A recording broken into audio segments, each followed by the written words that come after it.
Questlove Show is a production of iHeartRadio.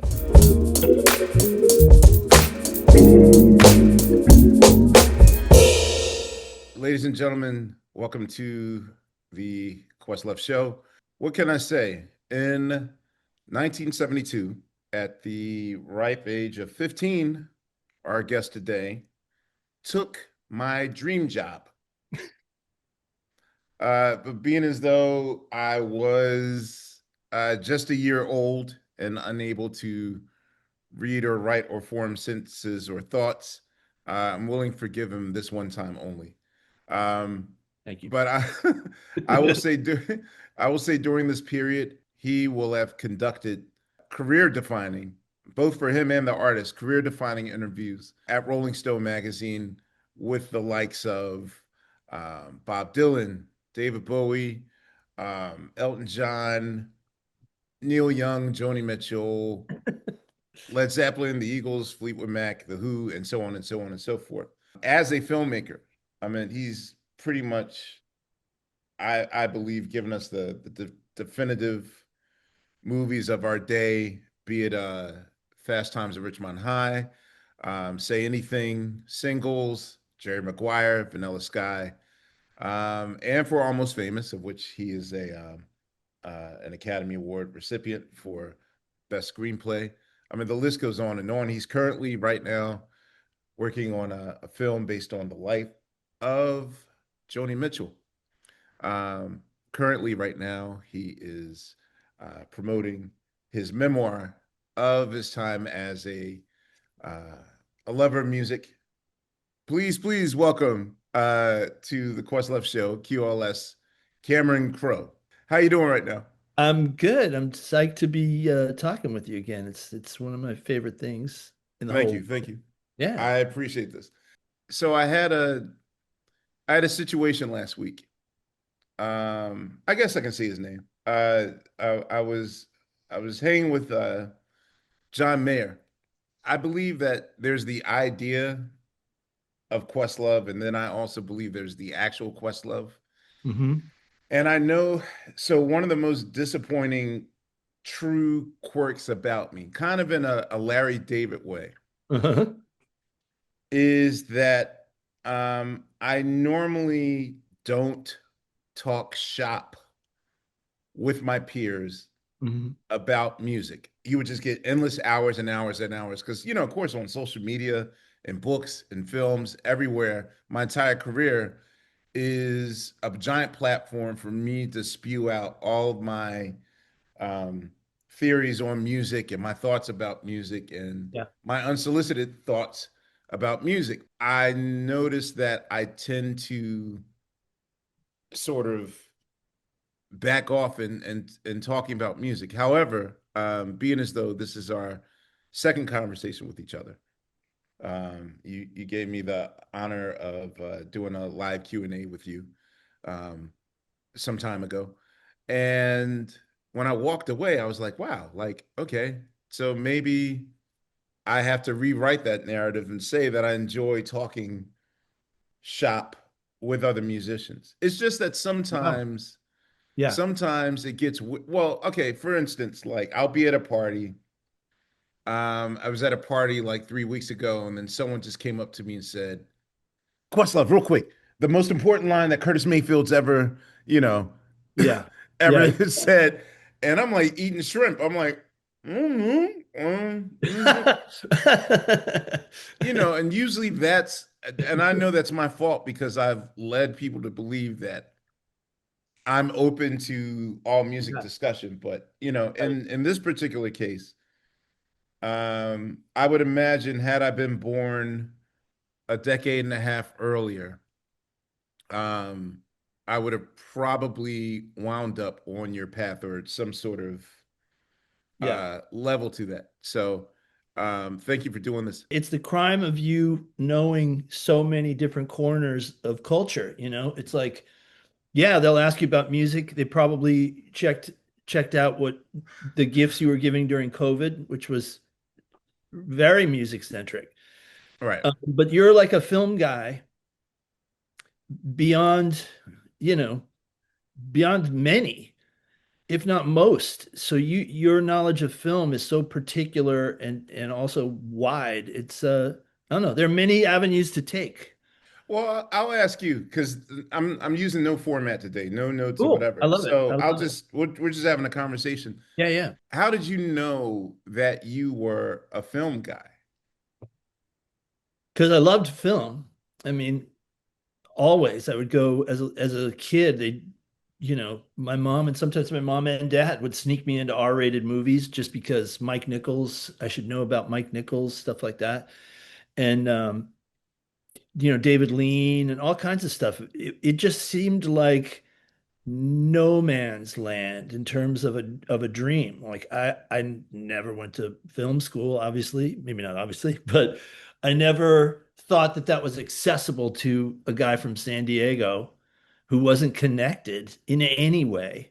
But for some reason, I had no problem, walking into a dressing room and asking a band that I loved like questions that I wanted answers to. Maybe it's because rock was a little less huge then, and film was always huge and still is huge.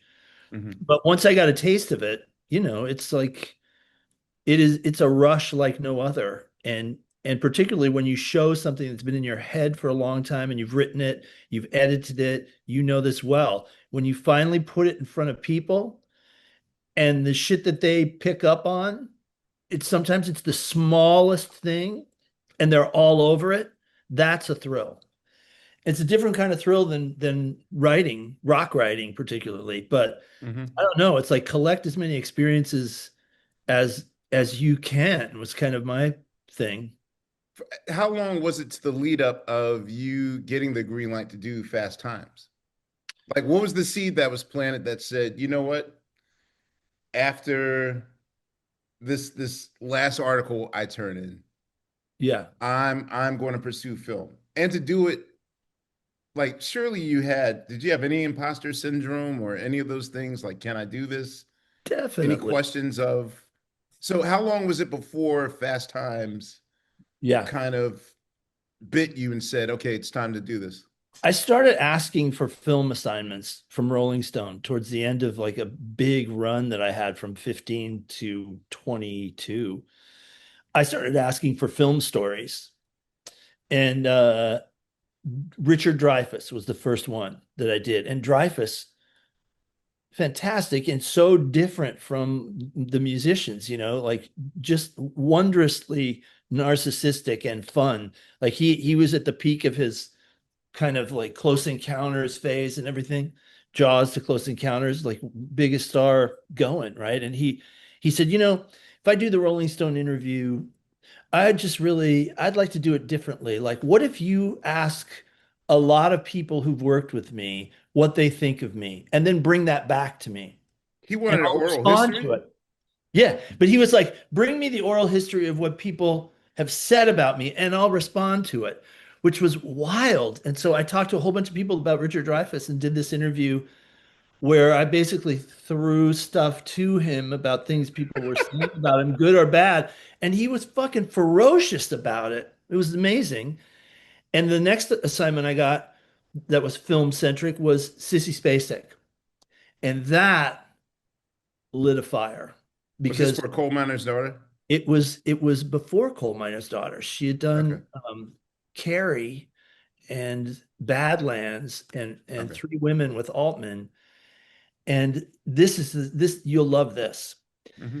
So they say Annie Leibovitz is going to come with you to Quitman, Texas. You're going to see Sissy in Quitman, Texas, where she's visiting her hometown and her mother. And so I get there with Annie, who was, a titan of photography. So that was a big deal to be hanging with Annie in Texas. And we show up to see Sissy, and Sissy goes, I got to ask you to come with me. I got a little adventure I have to go on. They're trying to get me to play Loretta Lynn in this movie called Coal Miner's Daughter. And I can't do it. I'm not going to do it. It's just, it doesn't feel right to me. But can you come with me to, I think, New Orleans, maybe? And we're going to go to a Loretta Lynn concert. And it's going to be a little rough for me because I'm going to have to, turn her down. But we'll go. Want to go with me? And so we all went to a Loretta Oh, Lynn show. yeah.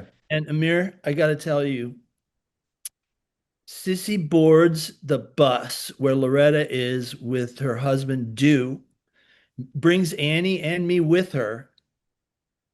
I think Loretta Lynn closed Sissy Spacek in about 12 minutes.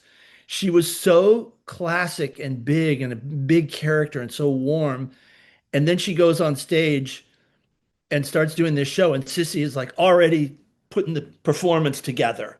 And so she left committing to the show, to the part that night. And I just got She's trying to back out of it, and so excited. And that rhythm of how it worked, and it was so hands-on, in a with material and discussing characters and all that stuff. The fuse was lit. And then I found somebody who I knew who was a rock manager, Art Linson. I don't know if you ever met him. He managed Nils Lofgren and Nils's group Spin or Grin. I'm sorry, Grin. And the label was called Spin Dizzy that Mhm. Art ran. So I knew Art, and Art started to be a presence in the movie business, producing Jonathan Demme. And Universal, like, kind of picked up an option on Fast Times the book and gave it to like their resident rock-ish guy, Art. And Art loved the book and said, you know what? I'm going to teach you how to write a screenplay. You're the cheapest person we could find to do this. And if we make it cheaply, we might be able to sneak this movie through. And that was Fast Times. Wow. I Okay. know. So it really was all because of rock journalism in a way that Art said, I'm going to teach you. Well, I'm still stuck on the fact that you were there at the impetus of, you know, of the 70s movie canon that I remember. Coal Miner's Daughter is probably the first 70s film that I like really remembered as, I mean, that came out in 79, right? I Yes. think.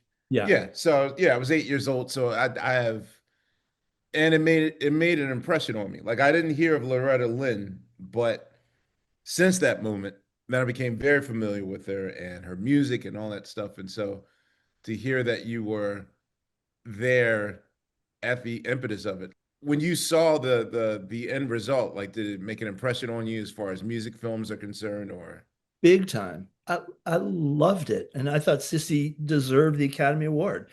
She's amazing in it. She's not pushing, she's not trying. She just is it. And I went back and checked that movie out not too long ago, just kind of wanting to look at the so-called biopic biopic? I liked. And that was definitely top five, and Buddy Holly story and stuff. But check it out. Check out Coal Miner's Daughter sometime. It is the slowest, easiest wade into telling a story. It just is character, it's time and place, which you crush in Sly Lives. Time and place is like so important. And I saw it and I was just like, the whole drive to have like montage, here's the person that you're gonna see the life of. It's like, man, you don't need it. With the right pace, it's like an invisible gas that just pulls you in, and that's Coal Miner's Daughter. For you though, with biopics, and personally, I always thought there's a danger in telling the soup to nuts story of a life where you can't, where it's hard to really cover it all. And I always thought that, man, why doesn't someone just talk about a very, very specific time period? Like when they were first talking about the James Brown biopic, I said, man, you could probably get the essence of who James Brown is if you talk about April 4th, 1968, which James Brown fans know that there was a concert scheduled in Boston. It might be the 5th, the day after, but this is right after Martin Luther King is assassinated. And every city in America is in civil unrest, and there's riots everywhere. And the mayor of Boston's like, Mr. Brown, if you give us permission to broadcast this on television, I think this will keep people in the house and watching you instead of destroying Boston. And sure enough, James Brown saved Boston because there were no riots that night because everyone Yeah. was in watching. And he had his concerns too. Like, wait a minute, so I got to give a twice as long performance. You're broadcasting me. You're not paying me extra money. Like he's the business part of James Brown's at work. Like I no, like what's in this for me? Like I'm giving the cow for free. But I always thought, man, if you told the story like very specific stories instead of the entire biopic, Right. like how okay, well, if you're allowed When to it's say a it, when it's a history lesson, you right. lose me. If it's characters that are not cut out human type people that say things, that are completely dealing with the Wikipedia issues of the artist, it's like you lose me. Mhm. But I don't know. You can do soup to nuts if you have a reason to do soup to nuts. As soon as they tell you soup to nuts can't be done, someone will pull it off. But yeah, most of the time you want that sweet spot because it's filled with story and you don't need to. You're right. I mean, James Brown in Boston, you get it all. You get the music, you get time and place. You get it all. I guess it's case by case. Gotcha. Um, Citizen Kane is soup to nuts. Is it a biopic? Kinda, but it tells us a greater story than sit down. I'm going to tell you about a life with sepia toned glimpses of my childhood. But that's also like a first of its kind. So I could That's true. imagine. I That's true. wanted to know, like, if that were to come out in the mid aughts, and it would have just been The Office, you know? Wow. Yeah, yeah, Well, I mean, yeah. That's funny. are you telling the entire story of Joni Mitchell? Is this a very specific part of her life that you're focusing on? It's chunks. Okay. It, it's not one slice. It's some slices. And Okay. and it's in a context that I think it holds together for a bigger story, to be slightly vague, but Got you. I got you. maybe a little clearer. But I just there's a way to tell her story, which is why I called up, her place and just said, like, I have a take on this. Whenever you're interested in anything like this, just come to me and I'll pitch it out and see what you think. And they were like, now, get over here.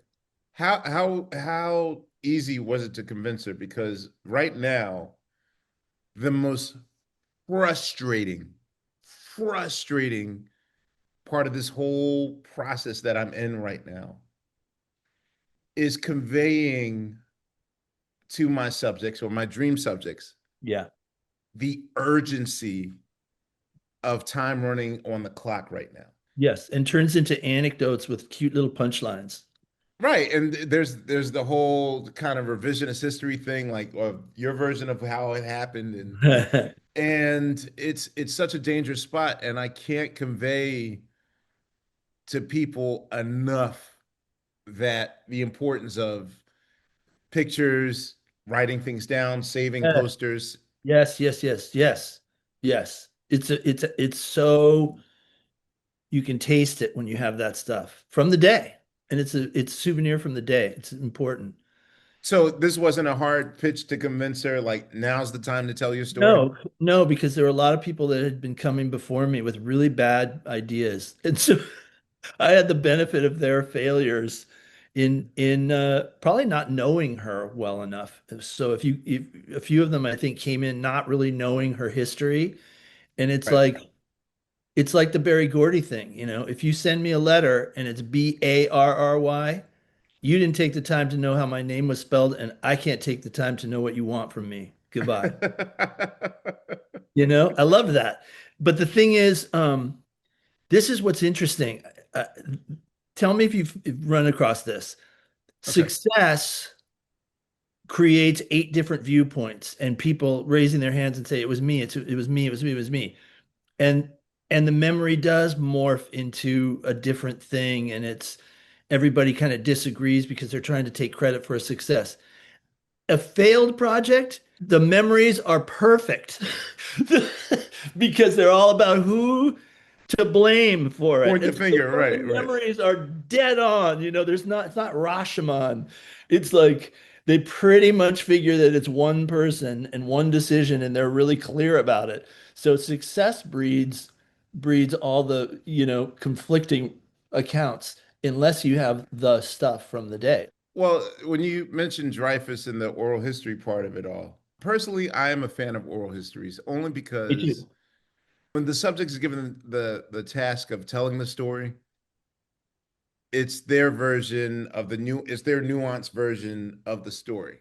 Yeah. And for me, I always enjoy it more when it's 8 or 9 different takes from different points of view of the same story. Do you know when you're being talked to by someone well trained in media that Oh, yeah. says the right things and whatnot, and like how do you know you're getting the right story? And was your age a part of the sort of the dismantling or the putting my guard down and revealing to you, because you're getting major stories out of these acts, and who otherwise would probably be guarded with anyone else.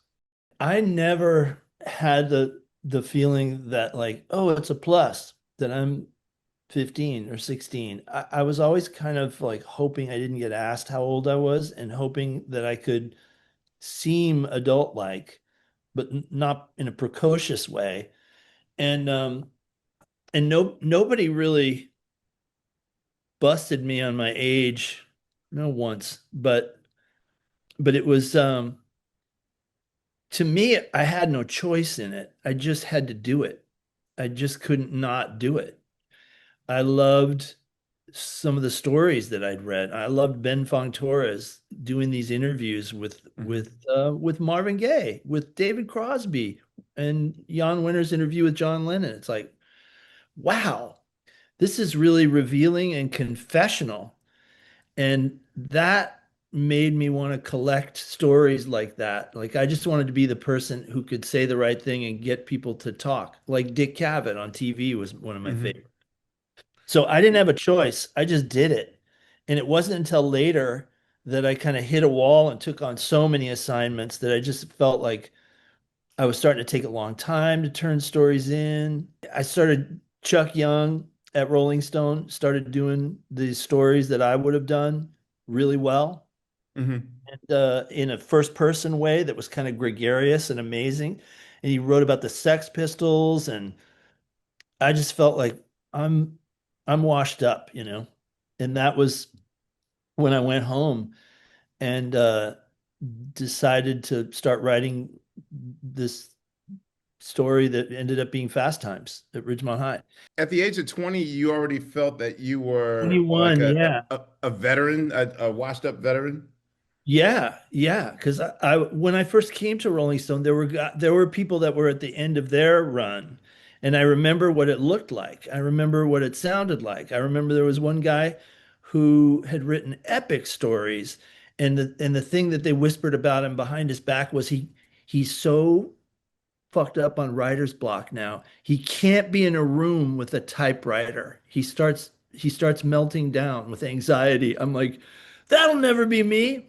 And then I never became that guy, but I started to just freeze up about deadlines, which was very scary. And and so it was time to kind of move on. And that I know the exact moment it happened. There were two things that happened in one day. What? Um, there was a Neil Young cover story, and I'd gone on the bus with Neil Young and Joel Bernstein, my pal, the photographer. We had toured with Neil, and it was great stuff. I mean, he canceled a 3 album set that had already been printed up and pressed and stuff, and the Warner Brothers guys came out and said, "You can't cancel Decade." And he's like, "I can't. I got new music that I'm doing with Emmylou Harris and stuff, and it's just I've moved on." These guys are like, "It's gonna cost us $500,000." He's like, "I can't help it, man." And it was like it was the greatest story. And Elliot Roberts called up, his manager called me up and said, "You know what? Neil doesn't want the story to come out. He's not going to pose for the cover. And Neil, he's just not into it. He's moved on. It's like, moved on? It was 10 days ago, you know? It's like, no, he's a different guy now. Wait, can And you give the backstory? So this is what year is this? it's 77. I know it's exactly 77 for a couple different reasons. He had fallen in love with the Sweet Home Alabama, the Leonard Skinner song that was kind of a call out, supposedly. So it was, anyway, Amir, it was a great story. He liked it. He loved it. He gave me a cassette. He gave me a cassette to give to them because I had written about them of three songs: Powderfinger, Captain Kennedy, and I forget the third one. But he gave me a cassette, which I gave to Leonard Skinner. Um, they What was obviously, their response? fuck yeah, was their response. They loved Neil. It was like, I don't know. It's like one of those kind Eh. of showbiz feuds that wasn't really true. It was just kind It of wasn't Drake fans. and Kendrick Lamar. I get it. Okay. It wasn't. It wasn't. They were like secretly crushing out on each other. So I had that story, and it was kind of like I knew I was going to make that deadline, and it would be good. And though I'd been missing deadlines lately at Rolling Stone, so anyway, Elliot, the manager, calls me up and says, "Cancel the story. Neil wants it canceled. Won't post for the cover. Won't doesn't approve anything. It's canceled." And I'm like, I'm gonna get fired. I'm gonna lose everything. I'm gonna lose everything. And Elliot Roberts, classic funny guy. He had a line that I will never forget. He's like, "Yeah, I know. I got to get rid of that kid." And I'm like, "You're fucking making jokes, and I'm losing my." He called back 2 days later and said, "I talked to Neil. Go ahead and go with the story. He doesn't want you to get in trouble," which was cool of him. But the other thing that happened on that first day was, uh, John Belushi called out of nowhere, the Rolling Stone office, and asked to talk to me. And I had met him, I think, twice. Mitch Glazer took me to the blues bar, and I had met him there. He told me an amazing drummer joke with, you know, who was it? It was like Buddy Rich, and I don't know. He was very cool, Right. but I hardly knew him. And he said, "Look, hey man, I'm just calling you because like they're gonna put me on the cover of Rolling Stone, and I asked for you to be the writer, and they said no, he takes too long." And so they gave it to Chuck Young. But I just wanted you to know, like, I asked for you. And I was like, I'm washed up. I'm washed up. They're telling artists that I'm not efficient with deadlines. This is bad. How common was accessibility to artists in the 70s? Like, how often would you get unsolicited phone calls? You'd get a phone call or two before the article was published. Like they would be up late staring at the ceiling going, why did I say this and that? So you get calls to clarify. Like, I just want to, can I redo my talk about Leonard Skinner? Like you'd get that call. But Right. then no calls after the story came out. I mean, I think Sissy Spacek called and said, "I liked the story you wrote," but that was the only time that happened. Sometimes you might run into them later and get a comment, but mostly that would happen only to like social calls from somebody who's in the sphere, the actual entertainment Mhm. sphere. I think Jan Wenner would get those calls because I remember sitting at the Rolling Stone office as a little guy, and it'd be like fucking John Lennon on one, Jan, and I'm like, what? And then you'd hear him going like, "John, how you doing?" I'm like, whoa. Would you often wonder what they thought about it, or if, or even parts that you might have to keep in that could be seen as a problem in the future or anything like that? Sometimes it's a really good question. Sometimes you have to fight for the thing that they made off the record. Okay. And if you're on the road for a couple days at least, you're in these situations where you're not always just a guy in a hotel room with a pointing a microphone at them.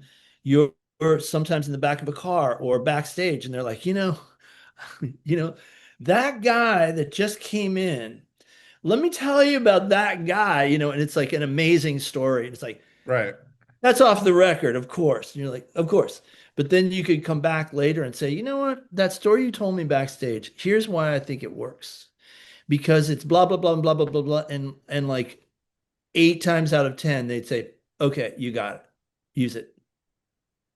But that collaboration doesn't happen so much anymore because you don't have the time with the person. You do, because Hmm. you have a creative experience with, I would imagine, quite a few of your heroes. So that's a different thing. That's just a Got it. different thing. This is a negotiation It- sometimes. my obsession with Rolling Stone really stemmed from uh well, one, we had a subscription to the house. I lived in a Billboard cash box Rolling Stone Yeah. cream subscription household. Like any music magazine always came to my parents' crib. And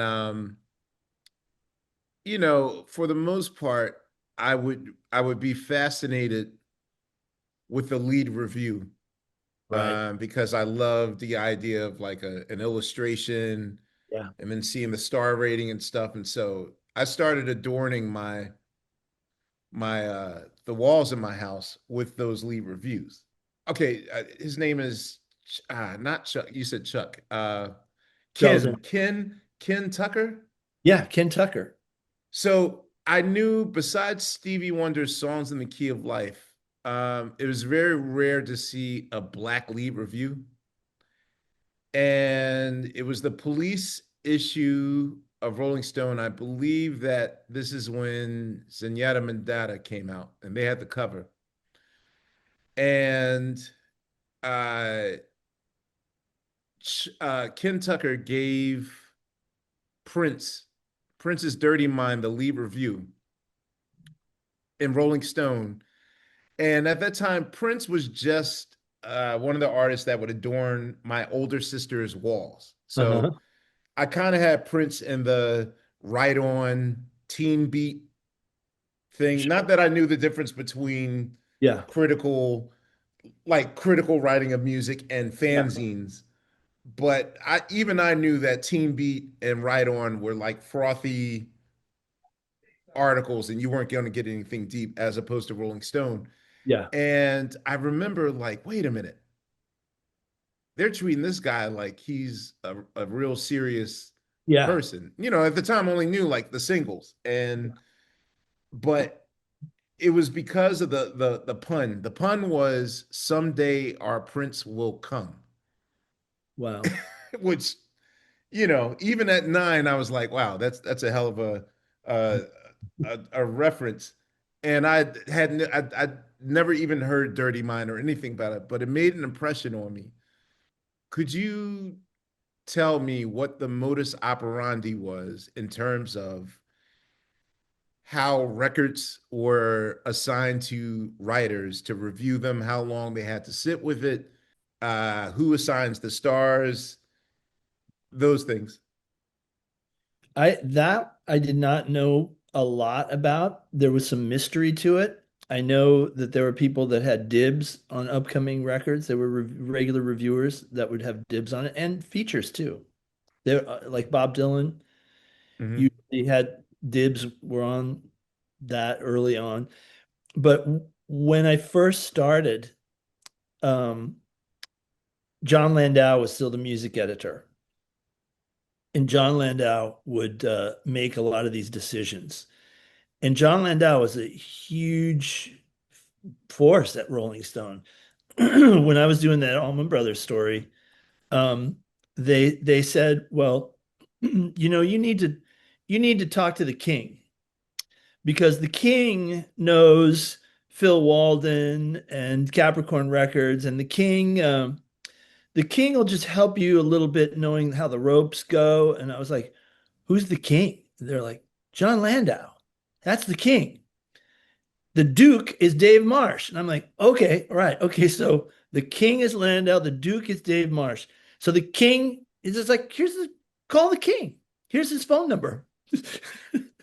I So you remember. weren't a you weren't a staff writer. You were still freelance, and they No, were. I was freelancing and I was coming into the feature division, but John Landau even had, like even had a say in some of the features and everything. So it was almost like it was somewhere between a hazing and an education, because I called Landau and he was like, "This is the king." And I was like, okay, how does this work? And he was like, well, you got to dig deep and you got to do this and you got to do that. You got to know that like Southern music is born in like this and Otis Redding. And so that's what you're wading into. And Dwayne Allman, Dwayne worked with blah, blah, blah. And so he was amazing. And, this is pre-Bruce and stuff. So he was the king. So Okay, I don't know if he's still the king. I think Bruce probably calls him John, but got you. maybe he calls him the king. I So just think wait, it's so clubby. And to answer your question is like John Landau protected the club that was the music reviews. got it. The old guard's disdain for Led Zeppelin. Yeah, Clearly, you were a fan of these guys. definitely. And of course, I guess their hesitancy was like, well, they're still in the blues from black artists and reserving it and washing it down. And there's no integrity behind that. But then well, let me ask you, do you believe in the theory that 50 million Elvis fans can't be wrong? uh no. I think I mean, does taste still matter? course they can be wrong. It's like it's such a fluid thing. Everything changes. It's it was to me like as you were talking about Led Zeppelin, I wish it ran as deep as, misappropriation and all that stuff. That all came later. The big thing that they were against Led Zeppelin for, I think, was that they came out of a fad, which was supergroups. Blind Faith was a super group, it had Clapton and Stevie Winwood and stuff. And that had some integrity. But I think there were some cheesy, superficial supergroups, so-called supergroups that were around. And then here comes Led Zeppelin, which is the guy from the Yardbirds. And I guess the other guys weren't that well known, but it was perceived as a super group and not taken that seriously. I think it was the fans that said, "No, this is a real group. This is a real group." And by the time Led Zeppelin 2 came out, you didn't hear that anymore. It was a strange thing that I remember of the time. And then it became about, the Lemon Song and all that stuff and like stealing a little bit and that they came after, but mostly they just didn't take them seriously at the beginning. It was felt like a commercial venture by by somebody who had done, more legit work elsewhere, like with the Yardbirds. So, it's that catty, really. And So were and super groups seen as cheating, if you will, or yeah, yeah, totally, totally. Like too easy. It's like this is not born, out of passion, heart, and soul. This is born out of a petri dish for success, man. Come on. So, so they couldn't see like, oh, well, maybe these four guys want to play together and mess and gel with each other. Well, if that's the case, then did they take Band of Gypsies seriously? kind of not. Is Not that in, why the Band of Gypsies album really isn't considered in the Hendrix canon of, I it's mean, also like, it it's kind almost of like is an now. asterisk. It kind of is now, but at the time, less than now, for sure, for sure. It's like, oh, well, you missed the white hot cannonball. That's over now. It's like he's gonna go play jazz with Buddy Miles, and so this is not gonna go anywhere great. Was kind of the vibe of it. Um, Wow. I know, but it's like all of that stuff changes.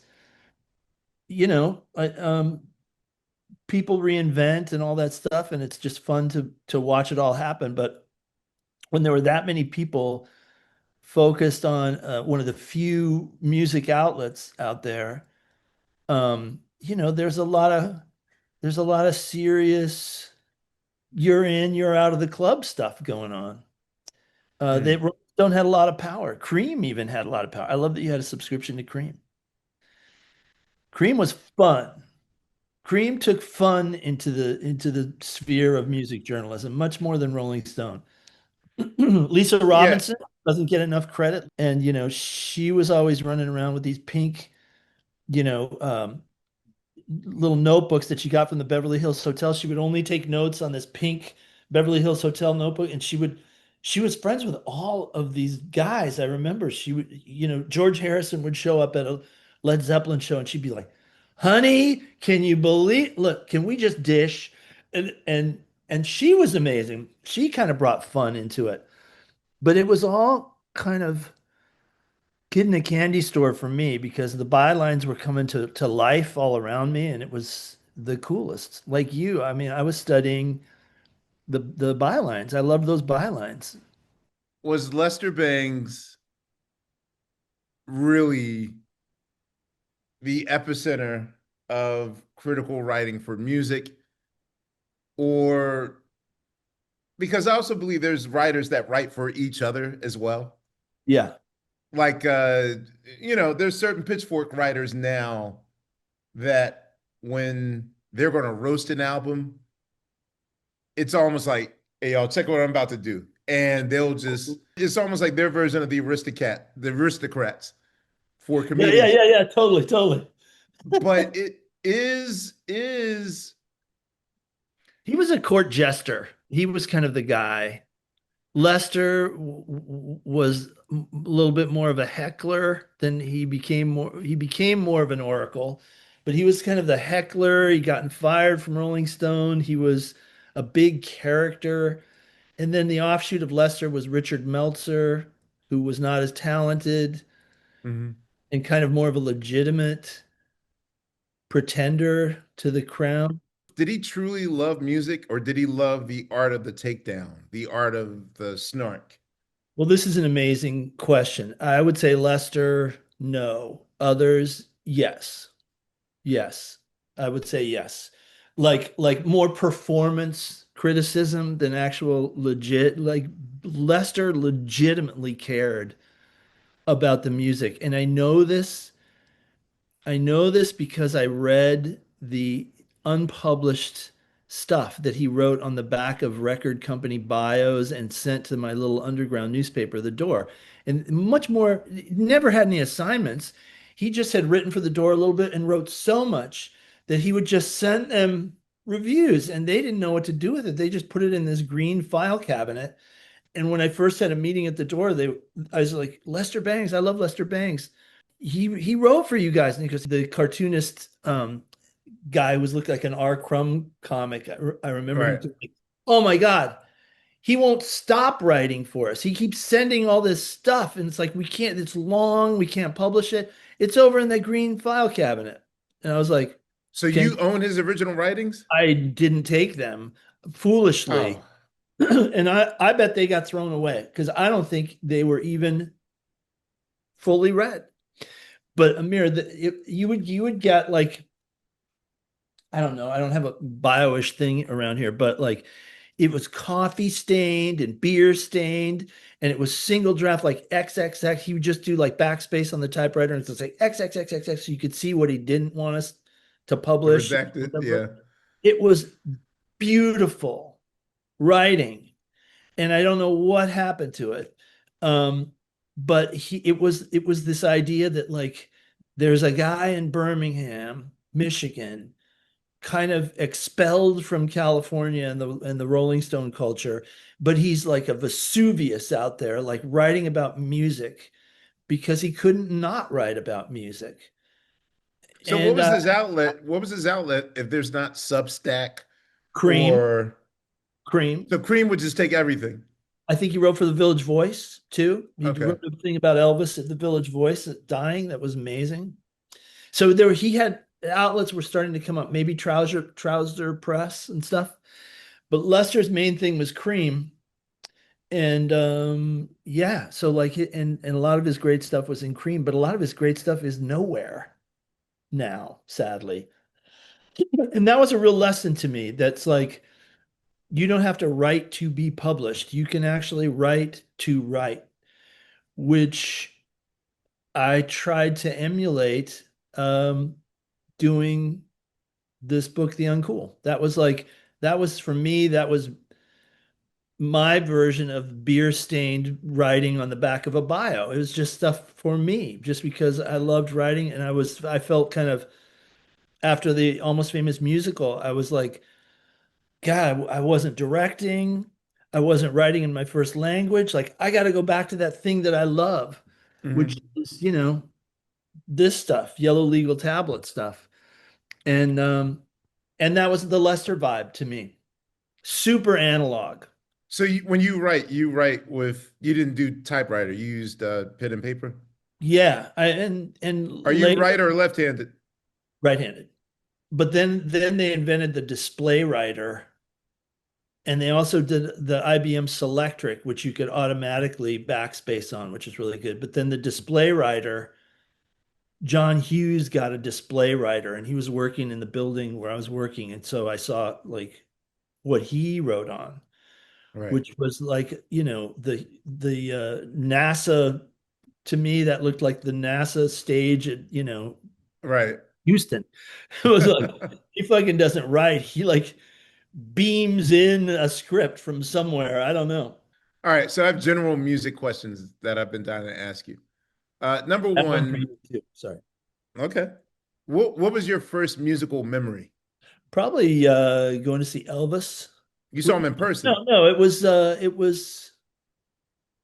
was my mom taking us to see Bob Dylan in 1964, my sister and me, in a gymnasium in Riverside, California. And that there was a long time before we were ever going to concerts, or that I was ever allowed to go to a concert. But that was a protest movement thing for her. It was like, there's a protest singer. I'm going to take you to him Mhm. because the Republicans are going to burn down everything, and we Right. like the protest singers.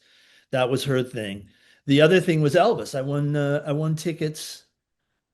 Two things. I'm going to over answer your question. I Please. I figured I would win concert tickets, and the thrill of victory would cause my parents to let me go to the shows.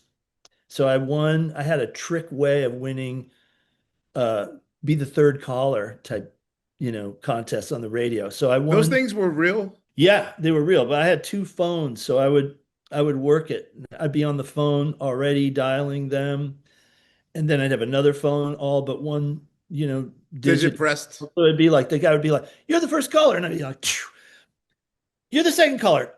You're the third caller." And I'm like, "Hey." And I'd win these tickets. And I won tickets to go see the Buffalo Springfield and Iron Butterfly at the Coachella, at what is now the Coachella Festival Fairgrounds. It was actually the Indio Date Festival Fairgrounds, where nothing ever happened, except once a year there was like a fair.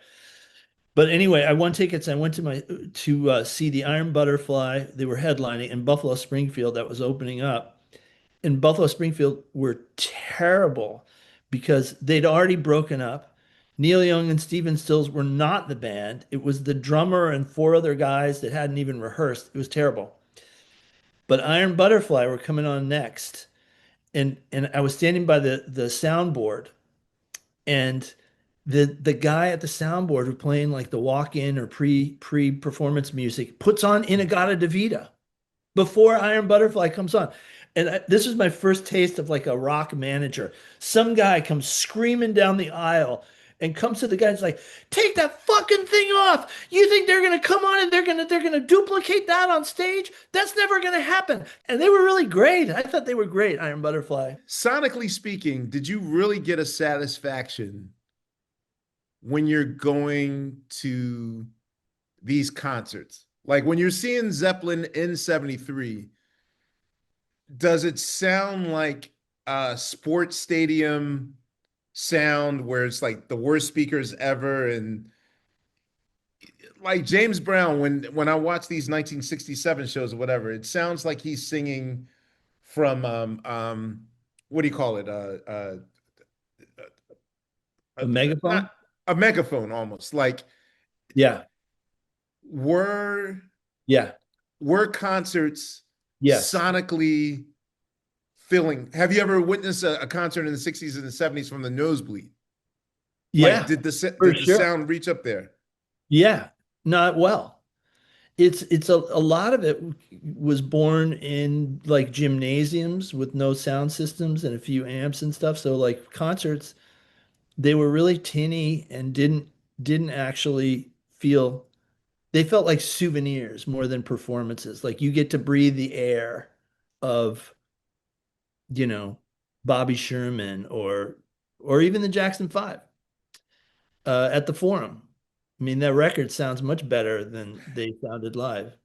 That's what I was going to say. Like, Yeah. even when watching the Jacksons perform in the 70s, and I'm like, wait, with Ronnie and Johnny as their band and Tito and Jermaine, it sounds when I listen to live records, like it sounds so sonically full. Like another example is James Brown live at the Apollo 1, 2, and 3. Right. On record, it's like, wow, but somehow get the feeling that in concert they're not using, like, maybe the first 12 rows can really feel it. And then I saw James Brown, in the middle 70s, and it was not that as the Apollo records. It was not. It was basically a tinny fan, like a half gift so kind of. sound is coming from like the actual guitar amp Yes. and Yes. not from the house speakers. No, not that I And remember. drums are coming live from the stage and not Yes. from. Absolutely yes. Yes is the answer to that. And you know what? Because there weren't a million concerts in San Diego, you're good with that. You're breathing the same air. It's like you're in the room with James Brown or BB King or Fleetwood Mac, like the one of the early Fleetwood Macs. And it just incrementally got better. So you mentioned Zeppelin. Yeah, Zeppelin improved the sound. Yeah, I was going to say, what was the first paradigm shift of concerts in which, like, it's like, whoa, it's The loud in Who. here. The And Who. The so Who. that whole, like, I remember, I think I seen an article too about them being so loud that it caused a riot or something. I barely Did. remember it, It but did. That was one of my first concerts too. The Who. They were right in front of me, and Keith Moon, and I'll never forget it. It was Townsend in a silver jumpsuit, and he had a crown on his head, and he said, "What a pleasure it is to be here playing in your trash can," because the San Diego Sports Arena is like a trash can, so he knows where he is. He's right. ripping on our arena, and they're fucking amazing.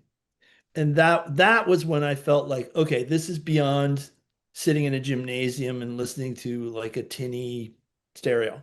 Great question. And they're so loud that it filled the whole place up. And Yes. do you miss, okay, so do you miss, and this is a weird question to ask, do you miss the danger element of rock and roll or what it's supposed to represent? Yeah, and you nailed it like a minute ago talking about the sound because I had not put that together, but you're right. The sound was a call to violence. The sound was a call that said, "You're with us. It's us. It's us now. It's just us now." And that was like, fuck yeah, that feeling I haven't felt. Felt it in Seattle when everything was firing with Pearl Jam, and I didn't see Nirvana ever live, but like Alice in Chains and some of those bands like that had that feeling which had disappeared in LA. So being in Seattle, I was really excited about it. But that I haven't seen in a while. Like I saw the Stones on the last tour. It was super loud and it sounded really great, but it was a call to luxury, really, because it was the big stadium and the sound was great and it was a lifestyle experience and so but it was way different. So I have a singles era question. So I have a general theory, especially with music, that often when something arrives, in hindsight, it's really the end of the sentence. Um, I would imagine that for those that had the Woodstock experience, that Mhm. was an arrival of our generation, our voices, and it turned out to be the end of it. Some could say the mass success of Saturday Night Fever was all right. This is the true flag planting arrival of disco, and it wound up being the end of it. Right now, I probably am the only human being on Earth that might have Thriller regrets. You know, Wow. at the time, it seemed like, oh my God, this is the arrival of Michael Jackson. All the exciting things that my 11-year-old self got to witness during that time period. But now I could probably name 40 things that Thriller has caused, including the end of Michael Jackson, that would make me, Wow. if, Yeah. if asked, if asked, did Thriller do more harm than good? I might have some notes for you. But at that, I know That's that Elton John. when, That's Elton John's theory that Thriller killed oh, him. Thriller killed everything. I mean, Yeah. just Yeah. if video killed the radio star, then it's, and I mean, Thriller basically, at the end of the day, if there's one thing I can say about Thriller, is that when we talked about Off the Wall, it was quality, Yes. how great this record sounds. And Yeah. now there's a new Q word, quantity. How Yeah. many awards did it do? How much money he made? How many That's right. records he broke? That's right. And when you start chasing that dragon, there's no place to go but leave, you know. Yeah, So, because a lot of times the person who establishes who finds that kind of success that they sought for a long time freezes at that moment. And that's why the album after, which usually is huge because of the album that came before, and it's not as right. good as the album before. So they get a claim on the album that is not as good. I mean, Michael was able to fucking really top Off the Wall, Yeah. whereas many artists would just do like a fucking A lead cover record of a record. or what do you call it? A departure album. Yeah, yeah, yeah, Yeah. yeah, and it would be huge, but it wouldn't be their best. Right. So that was an interesting thing that happened, and yes, it did. It brought a lot of rain. So, okay. So this is where But when this I'm is the fan asking, experience. This is the best thing. I mean, to have a conversation like this is the best. That's the fan experience that you care enough to do it, to have it. well, let me ask you, because for me, and at the time when you're making singles, and I too, I signed to Geffen Records for this exact reason. Like it felt like a new movement was happening. And little did I know that, okay, at the time when grunge is really truly really planting its flag and making itself known, the Riot Grrrl movement, like everything that's happening in Seattle, did you at the time feel like, whew, okay, like integrity's back in rock and roll, I did. and Did. now we're here, only to realize that, oh, not only it wound up being the end of rock and roll, in my opinion. That's a really valid theory. When it gets to a certain size, Thriller size or Vogue calls because they're going to do a grunge cover and stuff, that's the end. You know that's the end. And I think very few people are able to step back seeing that coming. I really admire Harry Styles because Harry Styles reached a certain point and then pulled back. You don't hear about him so much. He Right. was smart. He didn't overdo the brew. It was like he was like, okay, I'm gonna step back and try and keep it contained to a certain degree, I think. So I admire that, but that doesn't happen very often. And yeah, it floats up into this like high end of the mainstream where it's everybody is a carnivore kind of for that thing, and then it's terrible. And no, it's worse than terrible. It's over. It's exactly what you're saying. But it felt like an integrity flag had been planted for sure. in Seattle at that time. What were your real-time thoughts of the 80s? What was it like to hear Neil Young's Trans record? What was it like, were you breathing a sigh of relief when Infidels came out after the Christian period? What did you generally think? Did you feel like a stranger in a lost land and, things that are happening are okay, well, let me get into Duran Duran and see what's up, or like, I was excited. I remember when Don Kirshner's rock concert came out, and a lot of bands were on that. And you could see bands playing. That was the beginning of MTV was really exciting because that's like mhm. 81 or 82, something like that, maybe 83. So that defines the 80s.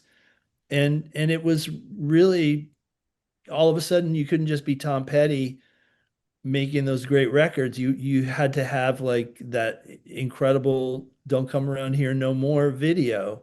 So you needed to add another, superpower.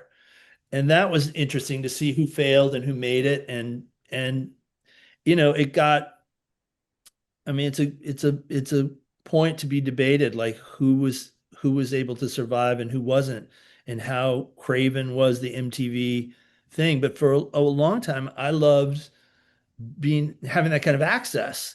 Then, of course, the hair bands kind of started to take over, and that seemed really cheesy in LA, and that kind of spun me up to Seattle, where I loved hearing like the radio station up there that would combine like all kinds of genres and everything. And yes, I did love Infidels. 'Cause that pivot was really sweet and a great album cover. But I didn't hate the 80s until the 80s started to hate itself. And then I was kind of ready to move on. I mean, I liked Peter Gabriel, and I thought he used the forum really well. Right. He was a great visual artist too. You could say David Byrne, maybe too. Speaking of Gabriel, of course, it's impossible to um, hear the "So" record or in your eyes without thinking of "Say Anything." But is it true that initially you guys were using a Fishbone song in place of the Yeah, I think it was famous radio scene Bonin in the Boneyard was like what he was playing when we from Truth filmed. and Soul? Born Yeah, in the yeah. And he's wearing the shirt. He's wearing a Fishbone shirt in the movie. Yeah.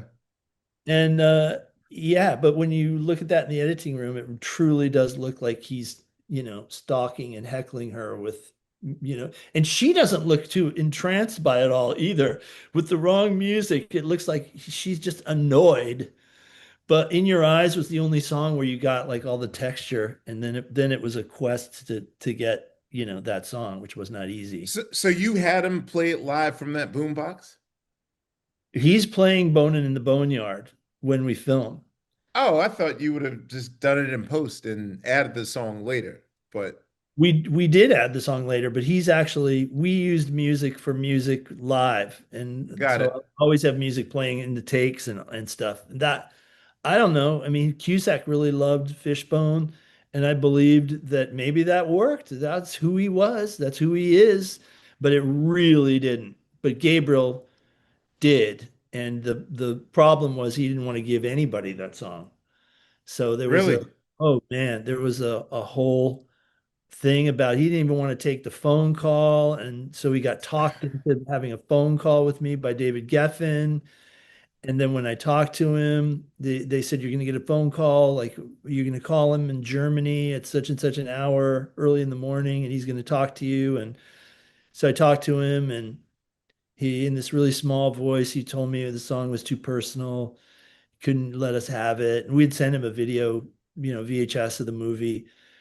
And I asked Stevie Ray Vaughan to score Say Anything too. I was really on a quest to get really good music in there, but Right. Gabriel said no. And How I did just you how did you bend him?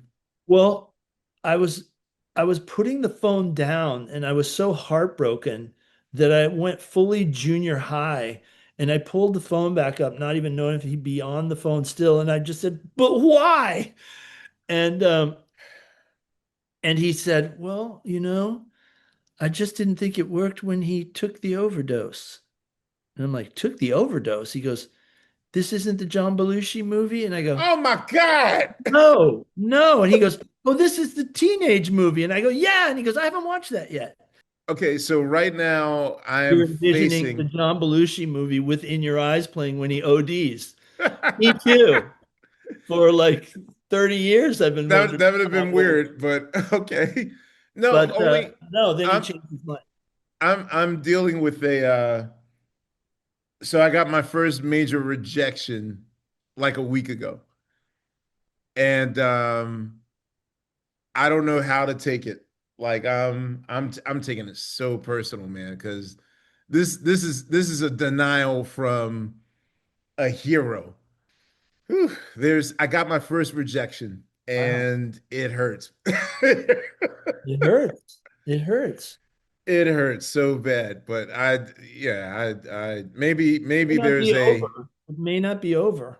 dude, we're on the real, you and I are really a podcast, but maybe we should discuss that in the future. Like do our conversations like Frost and Nixon or whatever.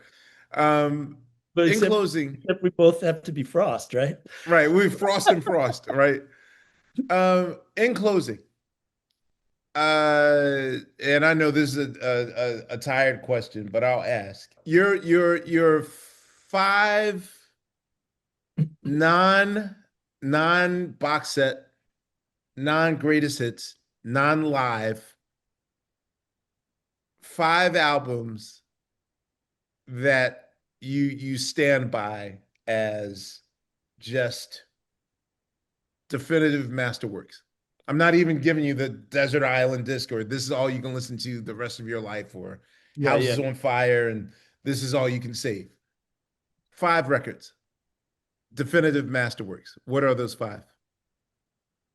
I'm gonna give you okay, I'm gonna give you four, and then the fifth one is fluid. I would say Okay. What's Going On, Marvin, Joni Okay. Mitchell, Hajira, Beach Boys, Pet Sounds, Who, Live at Leeds, and No then live. But yeah. okay, Oh, okay, no okay. live. Oh, no live. Okay, fuck. Okay. I'll let that go. All right. It's a great album. Okay. Thanks for that. Uh, this week, because I like I told you when I saw you, I'm on such a Tom Bell Spinners thing. I would say the first Spinners album right now is number Really? four. Yeah, I just love that record. With only Don't Let the Green Grass Fool You is not a perfect song on that album. So it's not totally perfect, but it's really speaking to me now. And that's the one you choose as the redheaded stepchild? Redheaded Stepchild, which always leaves, that chair gets occupied by many. It gets played so much though. Like I No, wouldn't I just think love how it all hangs together. I love it. I got it. Just Okay. can't get you Okay. out of my mind. I'm like, I'm owned. I have it. It's like, I don't know. It's the happy, sad thing. I For love the what for what's going on, do you see that as a total work from start to finish? Like for me though, like side one is song one, and then absolutely. Holy Holy side song two, and I consider that a four-song record. I'm with you. And so for me, there's side one. The same with Slice Fresh. I consider that all of side one, just one song. And Right. so, but really, Hajira, I love it's it here. more than Hissing of the Summer Lawns. Oh yeah. His year is a journey. His year takes you on the ride. That was Prince's favorite Joni album too. I've heard. He put me on Hissing of the Summer Oh, that's right. He Lawns. loves Hits in Summer Lawns. Yeah, yeah, yeah. Right. But okay. But for you, like, what is it about Hajira that speaks to you? I like the story behind it. I like the package. I like how the package suits the music. I like that she blew off a tour and took a journey on her own and wrote those songs, most of those songs on that journey. And I love the whole adventure of it. And it's present in the music. So the backstory really does mean something. Like without the backstory of Nebraska, would you feel the same way about it? Or even Bonnie Iver's album of him nursing a broken heart with chicken soup and Northern Exposure box set, Love and that. Come on, I love that. I love the the, whole story. That's why I kind of went out and did all these interviews, I think, is to like, what's the story behind the story? I love it. I love it. got it, That's why you know, put those reviews on your wall. It's like got it. you liked having it there, the process of taking it and putting it on your wall. It's like all part of the same thing. Well, look, I will wait till the Joni pick comes out to nerd out on you some more. I'm humbled that someone that I admire and respect so much, from your writing as a journalist to your film work, and just your love of music. Like, you are one of my North Stars in terms of, you know, having it both. Like, I love creating music, but I love absorbing it more and telling about it. And I really owe that to you, and I thank you for everything. And Could uh, say so much of that right back to you, and I will. thank you so much. Take care. The Questlove Show is hosted by me, Amir Questlove Thompson. The executive producers are Sean G., Brian Calhoun, and me. Produced by Brittany Benjamin and Jake Payne. Produced for iHeart by Noel Brown. Edited by Alex Conroy. iHeart video support by Mark Canton. Logos, graphics, and animation by Nick Paloe. Additional support by Lance Coleman. Special thanks to Kathy Wrong. Special thanks to Sugar Steve Mandel. Please subscribe, rate, review, and share the Questlove Show wherever you stream your podcast. Make sure you follow us on socials. That's at QLS. Check out hundreds and hundreds of QLS episodes, including the Questlove Supreme shows and our podcast archives. Questlove Show is a production of iHeartRadio.